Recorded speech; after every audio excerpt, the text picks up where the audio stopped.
तो थोड़ी ही देर में चुनाव के पहले रुझान आने शुरू हो जाएंगे। 8 बज चुके हैं और इन सब के साथ हर किसी को इंतजार 5 राज्यों के जनादेश को लेकर है।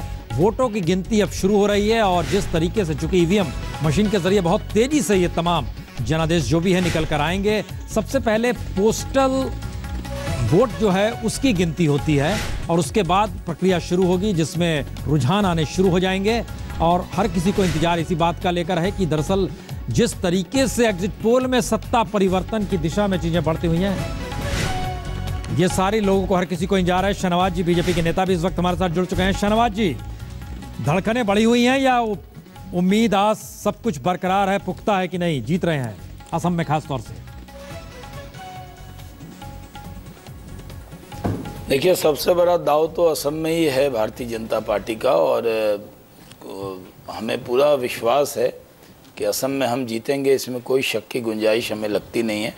बाकी तो आपको पता है कि आज बहुत दावों का दिन नहीं है। आज रिज़ल्ट में वो बदल जाता है और 10 मिनट 20 मिनट के अंदर कई नतीजे बदलते रहते हैं।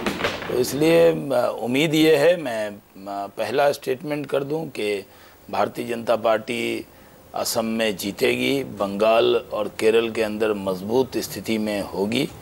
केरल में पहली बार कमल आप खिलते हुए देखेंगे। तमिलनाडु में भी हम वोट परसेंटेज अच्छा लेंगे, कुछ सीटें भी हमें अच्छी मिलनी चाहिए क्योंकि वहाँ पर हम अपने दम पर चुनाव लड़ रहे हैं। लेकिन हमारा सबसे बड़ा दाव जो है वो केरल में वहाँ विधानसभा में आने का है और असम में हमारी सरकार बनेगी, ऐसी हमारी अपेक्षा है।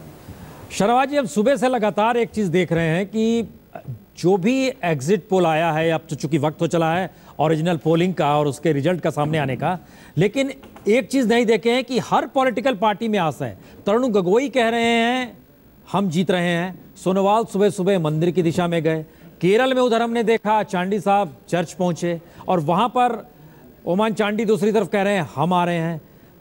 तो क्या ये स्थिति बतलाती है कि इस बार इलेक्शन टफ है या ये स्थिति बतलाती है कि वाकई नेशनल पॉलिटिकल पार्टी से निकलकर बीजेपी भी अब रीजनल चेहरे के तौर पर अपनी पहचान बनाने की स्थिति में आ गई है?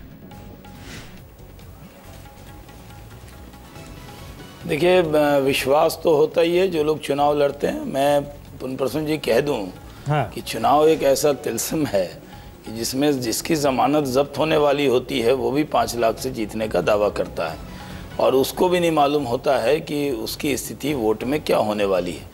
तो इसलिए उम्मीद पे सब कुछ कायम रहता है, तो हर कोई उम्मीद करता है। लेकिन जो परिस्थिति बनी है खासकर आसाम के अंदर, आसाम में एक युवा चेहरे के तौर पर हमने सर्बानंद सोनोवाल को आगे किया है, उस पर विश्वास है और वो एक ऐसा चेहरा है जिसने सही में आसाम के अंदर छात्र राजनीति में खासकर घुसपैठ का विषय उठाकर, असमिया स्वाभिमान का विषय उठाकर आसाम में बहुत लोकप्रियता पाई है। जब वो हमारे साथ नहीं थे, हमारे साथ जब आए, सरल स्वभाव के व्यक्ति, युवा व्यक्ति, और हमने जब उनको नेता बनाया तो उसका बहुत प्रभाव रहा है। तो मुझे लगता है कि आज जब नतीजे आएंगे तो आपको आसाम के अंदर, क्योंकि आसाम में कांग्रेस की जो सरकार है उसके खिलाफ भी बहुत माहौल था। बहुत ही कॉन्फिडेंट दिख रहे हैं आप, जिस तरह से बोल रहे हैं शाहनवाज जी, बहुत कॉन्फिडेंट दिखाई दे रहे हैं। इसलिए सवाल यही है कि बिहार की गलती आपने असम में नहीं दोहराई। आसाम में हमने आसाम में हमने कोई गलती नहीं की।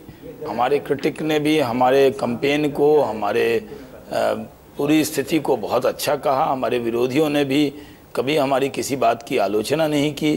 तो आप समझ सकते हैं आसाम में हर चुनाव से कुछ ना कुछ सीखते हैं और पिछले जितने चुनाव से जो कुछ सीखा है उसको आसाम में हमने इम्प्लीमेंट किया है। और आसाम में कोई हमारे खिलाफ ध्रुवीकरण भी नहीं था। जो लोग कहते थे बीजेपी आएगी तो क्या माइनॉरिटी वोट का ध्रुवीकरण हो जाएगा, इस तरह की भी स्थिति ज्यादा दिखी नहीं। चलिए, हमारे साथ पूरा पैनल बैठा हुआ है जो आपकी बात से बहुत ज्यादा सहमत है भी नहीं। यहाँ हम उनसे भी काउंटर क्वेश्चन करते हैं, लेकिन उससे पहले बतला दें एक तस्वीर जो स्क्रीन पर चल रही है, ये पोस्टल बैलेट जो कि चेन्नई में है, वहां की हम आपको तस्वीरें दिखा रहे हैं। हर पॉलिटिकल पार्टी का वहां पर आपको चुनाव चिन्ह दिखाई दे रहा होगा और उसके साथ ही वो पोस्टल बैलेट की गिनती सबसे पहले होगी, उसके बाद प्रक्रिया शुरू होगी।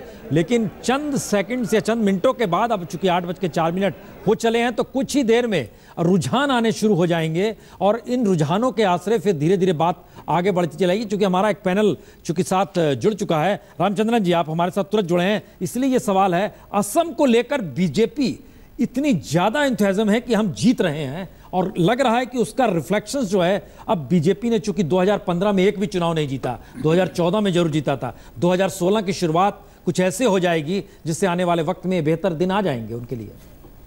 देखना पड़ेगा रियली, क्योंकि 2015 तो उनके लिए बहुत ही खराब था। अगर इस बार वो कहीं एक जगह भी जीतते नहीं तो मेरे ख्याल में उनकी हालत बहुत ख़राब हो जाती 2017 के उत्तर प्रदेश के इलेक्शंस में।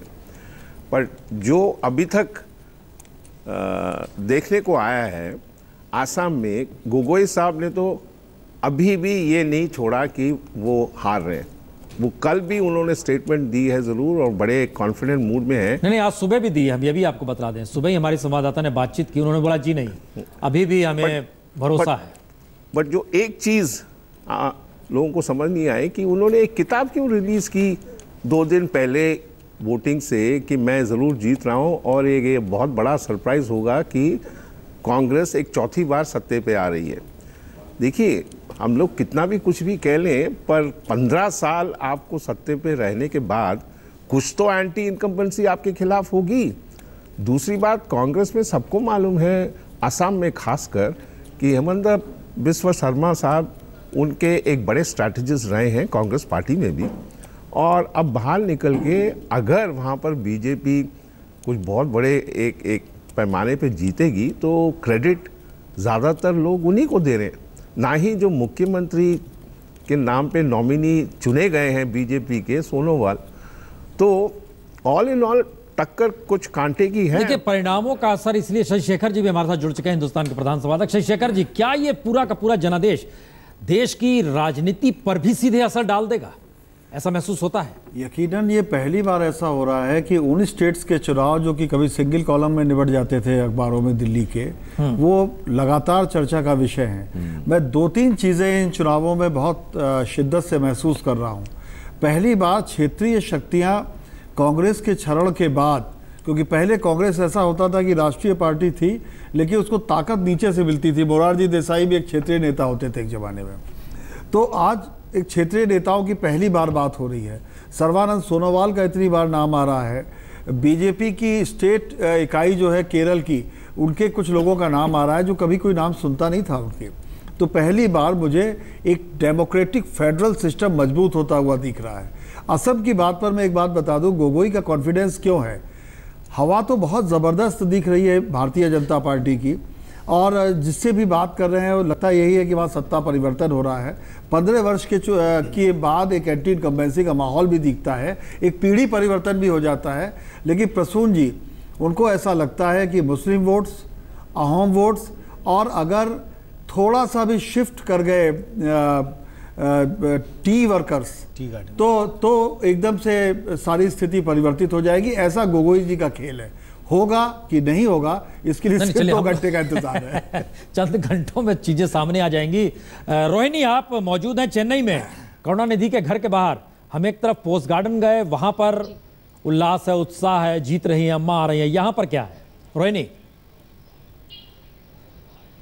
वैसे ही है, क्योंकि एक तरीके से देखा जाए तो जो एग्जिट पोल्स दिखाई दे, वो लोकल चैनल्स हो या नेशनल चैनल्स के, एक तरीके से डीएमके को ज़्यादातर एज दिखाई दिया, और वही एक तरीके से जो एक्साइटमेंट जो है वो यहाँ पे भी दिख रहा है। कुछ ही देर पहले ए राजा पहुँच गए हैं यहाँ पे, करुणानिधि के घर पे कन्नीमोड़ी और उनके बेटे स्टालिन को भी वो यहाँ पे आ जाएंगे, क्योंकि जब काउंटिंग होती है तो उस दिन पूरा परिवार इकट्ठे बैठ के पूरे रुझान देखते हैं। अब अहम बात यह है कि जब हमने डीएमके के हमारे सूत्रों से बात की है, उस वक्त उनका कहना था कि उनके जो उन्होंने जो अपने लिए जो नंबर्स, सीट्स के नंबर्स बताए थे, उतने ज़्यादा नहीं आ सकते, पर उत्सुक हैं। और एक तरीके से वो समझ रहे हैं कि उन्होंने जो बात कही थी प्रोहिबिशन की, यानी शराब जी की, वो आते ही वो शराब के ऊपर पूरी तरह से प्रोहिबिशन लेके आएंगे, उससे हो सकता है कि उनको ज़्यादा वोट्स मिले। पर एडीएमके की बात किया जाए तो अम्मा की तरफ से देखा जाए तो उनका कहना है कि जो औरतें हैं उनको ज़्यादा वोट करेंगे, क्योंकि उन्होंने बहुत सारे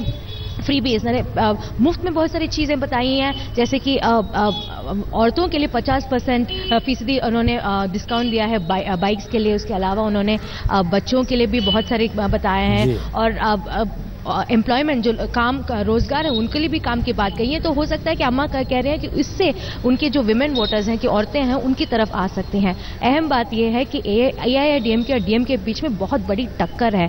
अगर ADMK जीती तो अम्मा के लिए ये पहली बार एक तरीके से हिस्ट्री होगा, क्योंकि MGR के बाद कोई भी मुख्यमंत्री नहीं है जो इस तरह से 2 बार अपनी सरकार बना चुके हैं। और अगर DMK आए तो वो भी एक तरीके से एक रिकॉर्ड होगा, क्योंकि करुणानिधि 6ठे बार वो DMK के मुख्य होते हुए मुख्यमंत्री बनेंगे। और रोहिणी, एक छोटा सा जवाब दीजिए, अगर करुणानिधि जीत जाते हैं तो क्या वो सवाल तमिलनाडु में कहीं आता है कि लाल कृष्ण आडवाणी भी तो उस उम्र के हो चले हैं, लेकिन उनको तो किनारे कर दिया गया, और करुणानिधि 92 इयर्स के होकर भी चुनाव जीत जाते हैं और अम्मा को हरा देते हैं?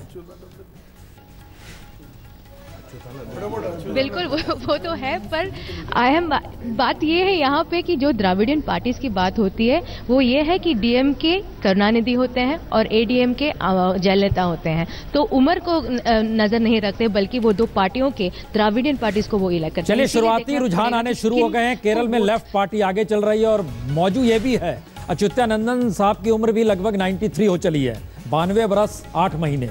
तो कहीं ना कहीं ये बीजेपी भी सोच रही होगी कि उम्र दराजों का एक अपना महत्व होता है। बहरहाल, लेकिन इन सब के बीच क्या हो रहा है लेफ्ट के हेडक्वार्टर में कलकत्ता में? बालकृष्ण, अब वहां पर कुछ चहल पहला या सन्नाटा है?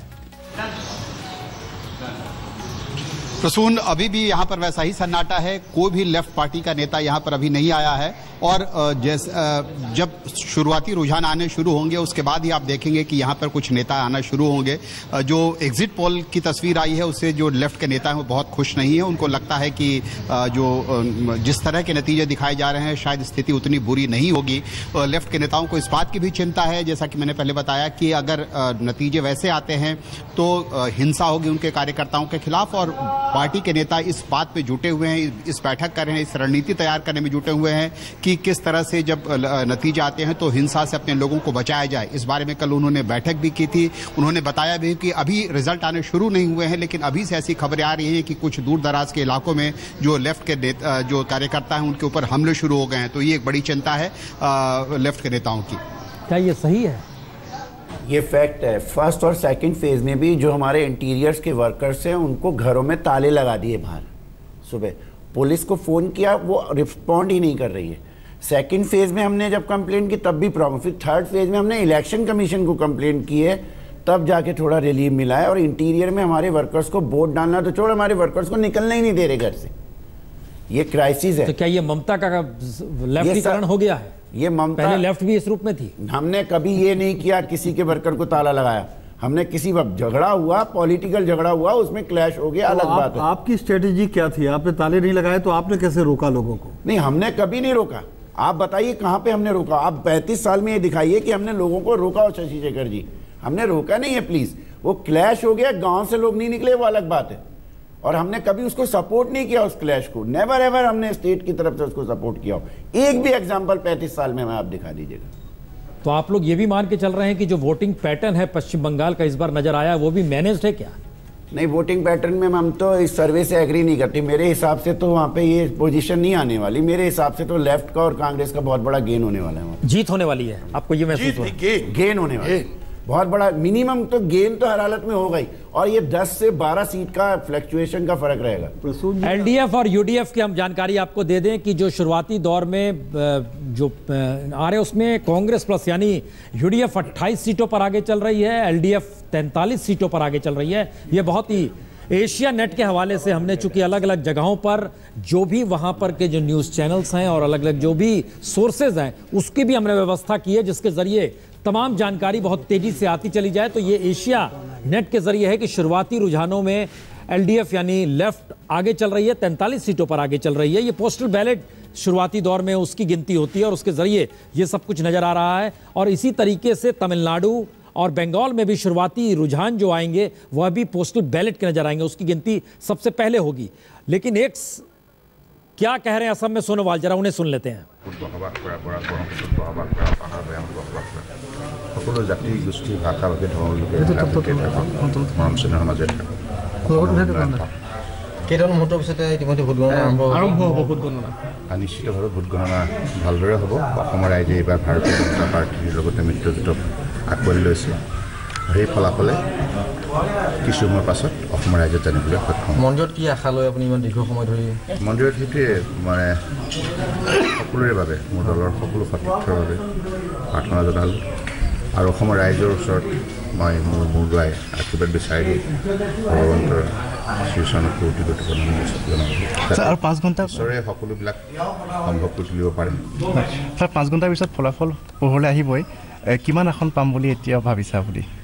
আমাৰ পূৰ্বৰ পৰা কৈ আছোঁ আপোনালোকে ভোট গণনা আৰু কিছু সময়ৰ পাছতে আৰম্ভ হ'ব। কেইঘণ্টামান অপেক্ষা কৰক। भौमिक साहब, दावा हो रहा है बनाएंगे? नहीं, आगे चल सकते हैं, बट एक चीज में रामचंद्रन जी जो कह रहे थे उनसे सहमत नहीं हूँ। बीजेपी ने सोनोवाल के लिए एक समस्या खड़ा किया है। इलेक्शन स्ट्रेटेजी जरूर है विश्व शर्मा, बट वो बहुत बड़े एस्पिरेंट हैं और वो चीफ मिनिस्टर के तौर पर उनको ना ही कांग्रेस ने प्रोजेक्ट किया था ना ही बीजेपी ने किया। He is not going to accept it और वो सोनोवाल के लिए सबसे पहला समस्या खड़ा करेंगे। आप देख लेना, बात मेरा मान लेना। वो 2 मिनिस्ट्री अपने कब्जे में रखेंगे किसी भी हालत में। अगर उनको स्टेट में मिनिस्टर बनाकर दिल्ली ले आते हैं, जो कि एक हिसाब है कि साहब विश्व शर्मा जी को दिल्ली ले आओ। इलेक्शन स्ट्रेटेजी जरूर है, but he is never the chief minister projected candidate. वो चुनाव अगर कांग्रेस जीता तो वो गोगोई का इमेज से जीता था और यहाँ भी चुनाव जीतेंगे तो सोनोवाल का। क्यों जानते हैं? बट यहाँ भी एक चीज, शुरुआती रुझान पश्चिम बंगाल में टीएमसी के हक में जा रहे हैं। स्क्रीन पर चलना शुरू हो गया है, ये हम जानकारी दे रहे हैं। और शुरुआती रुझान में लेफ्ट या एलडीएफ कहें केरल में आगे चल रहा है, यहाँ पर टीएमसी आगे चल रही है। ये शुरुआती बड़ा तजी बताएं, पूरी बात करें। हाँ, तो यहाँ ये चीज समझने वाली बात है कि सोनोवाल ने आईएमडीटी एक्ट के खिलाफ जो लीगल चैलेंज को आगे लिया, वही पहचान उन्हें दे गया। उसमें असमिया लोगों में वो जातियों वीर कहलाते हैं। But same reason 36% of the population जो मुस्लिम, खासतौर से जिन्हें बांग्लादेशी कहा जाता है, उनमें ये बीजेपी का लहर वहर का कोई इंपैक्ट नहीं है। साहब, Assam is a divided society, ये आप समझने की कोशिश कीजिए। नहीं, इसका मतलब ये भी है कि ट्राइबल्स के बीच में कोई पहचान नहीं होगी। नहीं, ट्राइबल्स का एक बहुत बड़ा चीज हुआ है। आसाम में 3 सेगमेंट है। टी गार्डन्स में ये 0 बीजेपी। नहीं, जीरो तो हम नहीं मानते। बिल्कुल जीरो है। आप हम तो हमारी जो यूनियंस है वहाँ पे, हमें इसलिए हमें पता है हमारी यूनियंस हैं सर, बहुत बड़ी तादाद में, यानी 60 लाख वर्कर अगर मुझे पता है ना। इनकी 25 यूनियन भी नहीं है। इनकी 25 यूनियन 10 लाख वोट उनके वहाँ पर। नहीं, बट ये जरूर है, tea garden vote is very important. But एक चीज आप समझने की कोशिश कीजिए कि असम में ये एक तरफ लहर ये सब नहीं होता। एक कम्युनिटी में जरूर लहर चल रहा होगा जो असमीज लोग हैं। और एक चीज ये भी हुआ है, सोनोवाल इज ए ट्राइबल। ये बहुत बड़ा एक चीज है कि एक ट्राइबल को यहाँ लीडर प्रोजेक्ट करके जो ट्राइबल्स असम में शुरुआती रुझान में बीजेपी 11 सीटों पर आगे चल रही है। ये बीजेपी के लिए एक अच्छी खबर है। हालांकि पोस्टल बैलेट है, ये भी जानकारी दे दें। लेकिन शुरुआती रुझान में 11 सीटों पर बीजेपी आगे चल रही है। टीएमसी पश्चिम बंगाल में आगे चल रही है, एलडीएफ केरल में आगे चल रही है। इन 3 राज्यों के शुरुआती रुझान जो हैं बहुत हद तक एग्जिट पोल के बिल्कुल अनुकूल चल रहे हैं, क्योंकि 11 सीटों पर अगर यहाँ पर, और एक जानकारी यह भी आ रही है कि केरल में 1 सीट पर एनडीए भी आगे चल रही है। एनडीए का मतलब वहां बीजेपी ही है और वो 1 सीट पर आगे चल रही है। यानी केरल में अगर बीजेपी की दस्तक होती है तो यह भी एक बड़ी बात होगी। लेकिन इन सब के बीच 3-4 राज्यों की जो शुरुआती रुझान है उसमें कमोवेश वही अनुकूल स्थिति है। सत्ता परिवर्तन की हाट भी है, लेकिन टीएमसी का आगे चलना ज्यादा सीटों पर। और दूसरी तरफ असम में कांग्रेस के लिए शुरुआती रुझान खतरे की घंटी जरूर है। जी शेखर जी, आप जो बोल रहे हैं। मैं आपसे ये कह रहा था प्रसून जी कि जो 2014 में बीजेपी का ग्राफ इन सारे स्टेट्स में ऊपर उठा था, अगर उसमें से थोड़ा सा भी वोट किसी एक साइड में जाएगा तो निर्णायक होगा। जैसे हम बंगाल की, जैसे हम अभी आसाम की बात कर रहे थे, आसाम में टी स्टेट वर्कर्स ने इस बार 2014 में बीजेपी का साथ दिया था। वो परंपरागत तौर पर कांग्रेस के वोटर थे। अगर उसमें आधे भी इधर उधर हो गए तो चुनावों पर बहुत असर पड़ेगा। इसी तरीके से बंगाल में अगर 0.25% वोटर भी उसमें से इधर उधर होते हैं तो उसका बड़ा निर्णायक असर पड़ने जा रहा है। तो ये चुनाव इतना आसान नहीं है कि हम इसे प्रेडिक्ट कर दें, क्योंकि 2011 से अगर कंपैरिजन करना होता तो बहुत आसान होता। बीच में 2014 की भी है, हाँ। और उम्मीदों के साथ साथ आशंकाएं भी 2014 की हैं, इसलिए इस चुनाव को भी थोड़ा सा ठहर के देखना होगा। लेकिन जो वोट बीजेपी को गया था, वो वोट बहुत बड़ा निर्णायक वोट साबित होने वाला है, खासकर उन 4 स्टेट्स में जहां बीजेपी की सरकार बनने की उम्मीद नहीं है। मैं असम की बात नहीं कर रहा, बाकी 4 स्टेट्स की बात कर रहा हूं। अजय कुमार जी, केरल में एलडीएफ आगे चल रही है, असम में बीजेपी आगे चल रही है, पहली प्रतिक्रिया आपकी क्या होगी? देखिए प्रसून जी, केरल में तो हर एक सीट का अगर आप देखेंगे तो वो पिछले चुनाव में 35 सीट में तो 5000 वोट के भीतर ही जो है निर्णय तय की गई थी कि जीत किसकी हुई। तो उस दृष्टिकोण से तो केरल में बहुत जल्दी जो अपना निर्णय देना उचित नहीं होगा, थोड़ा सा इंतजार करने की आवश्यकता है। अच्छा, बीजेपी के नेताओं से जैसे ही अजय कुमार जी बात करते हैं, वो एक मुहावरा तुरंत कहते हैं कि देखिए अब कांग्रेस मुक्त भारत की स्थिति आ रही है। ये क्यों कहते हैं वो?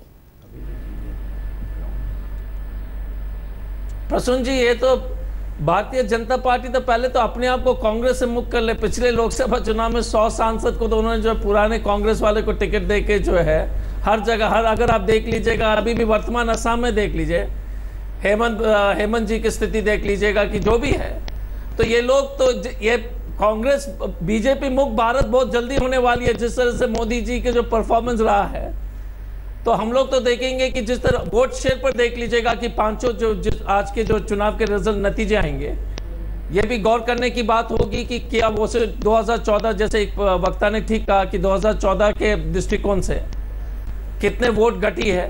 और हम लोग देखते हैं असम और केरल और बाकी पांडिचेरी, तमिलनाडु और बंगाल के भी क्या रिजल्ट आते हैं।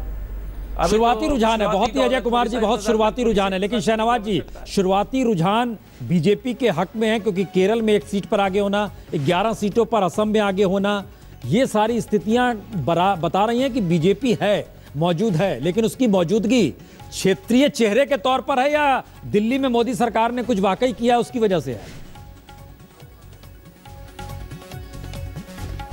देखिए, मैंने तो पहले ही कहा था कि केरल में कमल खिलेगा, पहले स्टेटमेंट में जब आपने हमसे पूछा, हाँ। और आसाम में हम जीतेंगे, तो ठीक उसी तरह नतीजे हमारे उम्मीदों पे आएंगे, ऐसी उम्मीद है। जहाँ तक अजय कुमार जी कह रहे हैं कि कांग्रेस के नेताओं के भरोसे हम सरकार में आए हैं, तो जब कांग्रेसियों का ही भरोसा कांग्रेस पे नहीं है, हमारे साथ हैं, तो आप समझ जाइए जनता का भरोसा आप पर क्या होगा। तीसरी बात ये कि अभी जो चुनाव है, जिस तरह केरल की बात हमारे लिए की जा रही है, केरल में भारतीय जनता पार्टी का संगठन पुनप्रसन जी इतना मजबूत है कि आप बहुत से स्टेट में नहीं होगा, लेकिन वहाँ ध्रुवीकरण बहुत बड़ा होता है। लेकिन हमने इस बार तीसरा ध्रुव खड़ा कर दिया है, इस बार हम इंटर करेंगे और अगली बार हमारी सरकार होगी।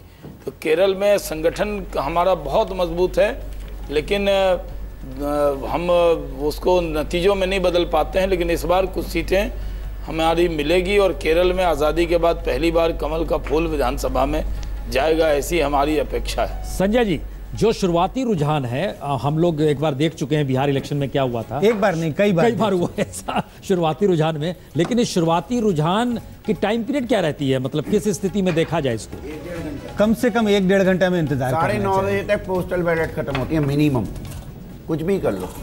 9:30 बज जाएंगे, पोस्टल बैलेट खत्म है। लेकिन दूसरा स्थिति बताइए, हमारे संवाददाता बार बार कह रहे हैं कि सीपीएम हेडक्वार्टर में कोई नहीं है, सन्नाटा है, ऐसा क्यों? हमारे सब काउंटिंग सेंटर में जाना पड़ता है, नहीं तो वहाँ हमारे हेडक्वार्टर में वो ड्रम वाला और भक्ति पूजा वाला रिवाज ही नहीं है।